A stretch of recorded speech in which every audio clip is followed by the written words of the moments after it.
Hi everyone, I've made a stream. Well, actually I've used some Secret Weapon Tablescapes terrain tiles. Now these are their rolling field set, and I've also used some amazing scenic materials by Diorama, Presepe.com and Woodland Scenics, together with some resin by CFS, and there's some shrubs by Green Stuff World in there as well. So let's get on with it.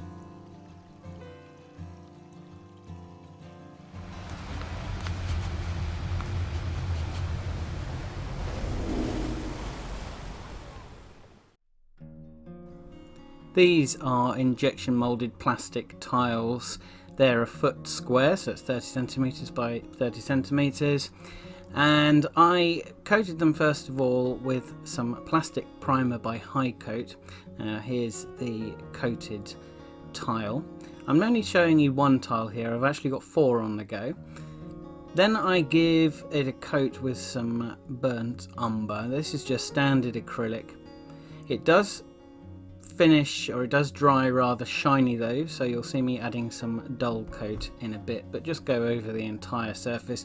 And then I'm going to add some depth to the river using some black wash. Now this is the Game Wash by Vallejo, and just dab it down the center of the river. You can see that the paint underneath isn't dry yet, but that is fine because that's the effect I'm after. I wanted it to bleed into the edges of the river. Now I'm going to go over the stones in the river with some acrylics. I've got a range of colours here, mainly a flesh tone and a yellow and a raw umber or raw sienna, I can't remember which one it is. And I just go over individual stones. You don't have to be too neat here. And I'm going to tie all of those together with a bit more black wash. You can see that really does dilute the kind of vividness of the colours of the stones and gives a much more realistic look. There are also some stones outlining the river on these tiles. They're very realistic looking tiles, very beautiful things really. And that's what it looked like wet, but once it's dry it really does look a lot darker than you think it will do at this stage, and it dries quite matte. You can see there in the background it's actually really taking that colour down. Now I'm going to be dry brushing the surface of the banks here, which have got a lovely texture to them. They're obviously originally finished in a kind of a sandy paste. And for this I'm using some more of the kind of the burnt umber, taking most of the paint off of the brush and then just lightly, almost scratching over the surface, making sure I'm only getting the sandy areas really. And then I also went over with a bit of yellow, as you can see here, and this just added a layer of highlights. And as I say, I only want to go over the sandy area because I want to leave it a bit dark where I'm going to later put the grass, because that's going to look a bit more kind of earthy underneath. Also a bit more muddy where I wanted the paths to be. So I'm highlighting the edges of the banks here, and finally with a kind of a flesh colour dry brush. And that really gives the banks the earthy kind of grainy sandy look that you're after. So just keep working up the highlights until you're happy with the look you've got, and don't forget to go over the stones on the river base as well, because that will really bring the edges kind of back from the wash, and it will, when you pour the resin in, it will allow the rocks to stand out that little bit more. Now I'm going over this with some matte sealer. That does take the edge off that glossy look that the paint has.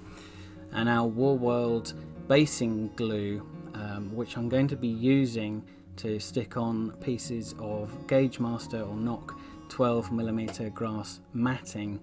This forms the basis of my static grass meadowy moorland kind of look that I'm after. So I always start with the longest, or I don't always, but this time I have made the mistake before where I haven't started it and I've had to stick it onto top of other static grass and it doesn't stick so well.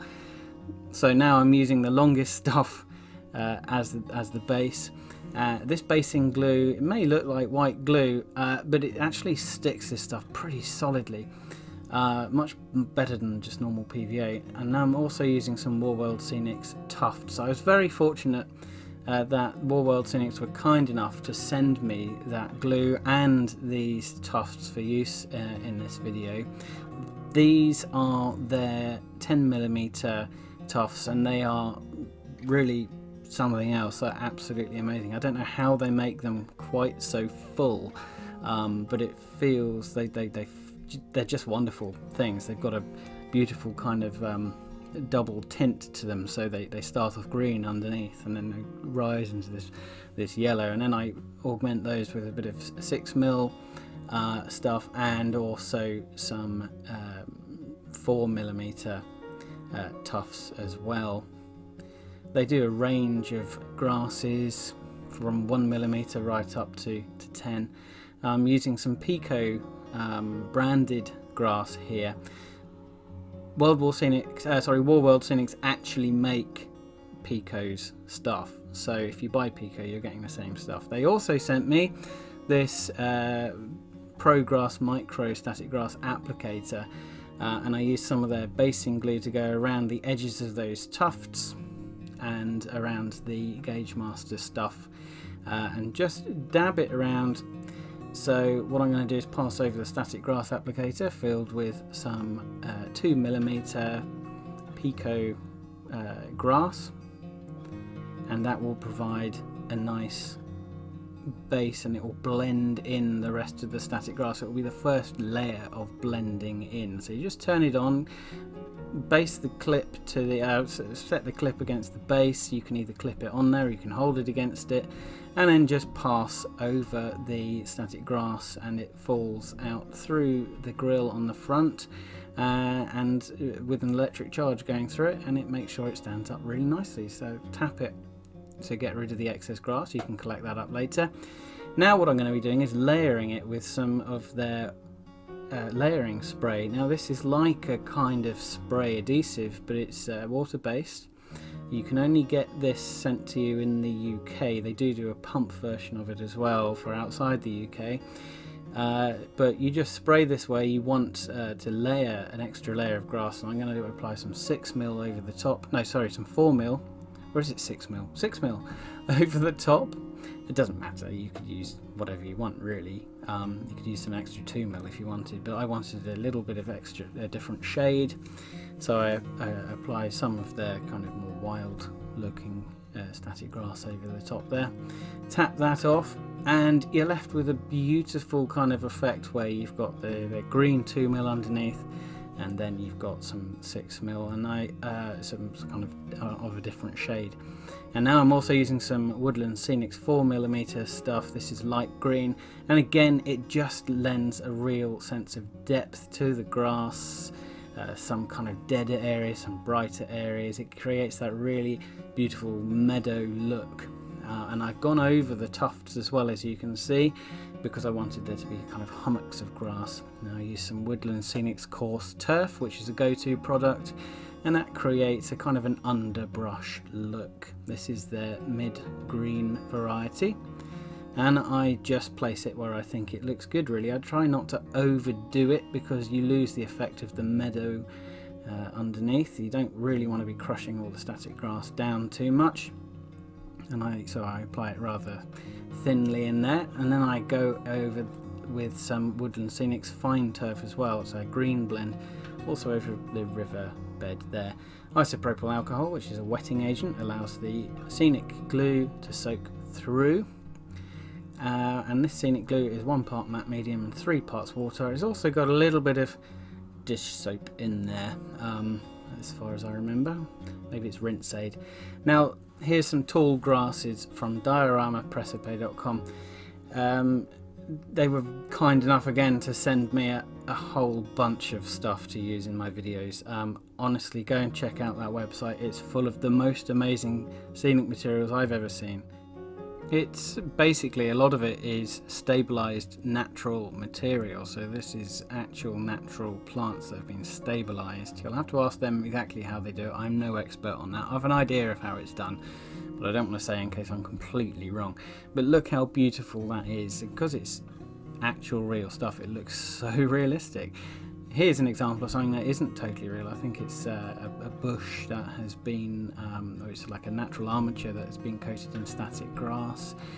It creates a wonderful spiky kind of moorland look, and I just keep building up bits of bush in there. It's all from Diorama Presepe, as I said. It's an Italian business. Chap Fabio he's on Instagram as well. There'll be a link down below. Go and check out his stuff. Absolutely incredible, and I couldn't be happier with the stuff he sent me, or more grateful. So thank you, Fabio, and please do support him. It's well worth your while. So I'm using stuff. This is actually a little bit like Woodland Scenics Finally Foliage, but it's his stuff again. But these little tall bushes here, these are tall shrubs by Green Stuff World. Again, they sent me some of their stuff to use, as did CFS with their resin. This is the best resin I've used for rivers, epoxy, water clear epoxy. If you go to their website and enter HII10 as the discount code, you'll get a nice 10% discount. And you just mix equal parts of this fairly viscous resin. It's really easy to use. And fear not, you can clean out these plastic cups with a bit of isopropyl alcohol to reuse. I haven't here because I've used fresh ones just for the sake of the video, because it looks better. You can see more clearly what I'm doing. Anyway, you mix those two parts into another cup because you want to make sure that you don't end up with unequal parts, basically. So hopefully by scraping it out, you'll leave equally small amounts in each of the original cups and end up with an equal amount in the new cup. It doesn't have to be precise to the milligram. Add a little bit of acrylic paint to tint it. I added a bit too much there, so what you didn't see is me actually taking a lot of that off the side of the cup and again. But it looks fairly thick, fairly coloured there, fairly opaque, but actually when it goes on, it's exactly the look that I was after, which is ever so slightly, I don't want to say murky, but that kind of greenish, yellowish, brownish tint that the river really needed to match the static grass and the bushes. You take out the bubbles with a blowtorch. Be very careful you don't set light to everything, just pass it over very gently. And now some Podge Gloss, which you apply bits at a time. I would say probably up to 10 centimeters at a go, because it dries fairly quickly. Apply it a kind of a medium thick layer, and then I use a straw to blow it around to create ripples. You could use an airbrush, but I just find I get more control with my breath because I can actually feel my breath. And as you can see, you create really realistic looking ripples with that. There we go, quick pass over. The straw really does make all the difference. You don't need to, you could just create ripples in it with your brush if you wanted, but I don't. And this is what it looks like after all of that work. So that was a second piece there that I was building at the same time, but I didn't film. You can see how the ripples have really dried out very clear, and you can see how amazing that plant material is from Diorama Presepe, and the grasses by Woodland Scenics, etc.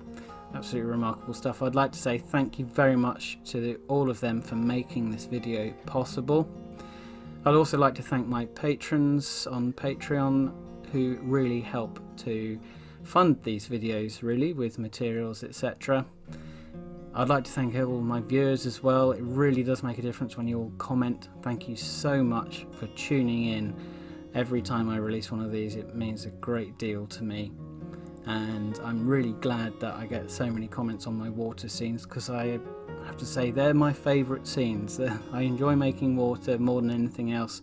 I think it's the most satisfying process there is in diorama making or scenery making, whatever it is that you want to call it. Hopefully you've enjoyed this video. Thank you so much for watching, and I'll catch you next time. Cheerio!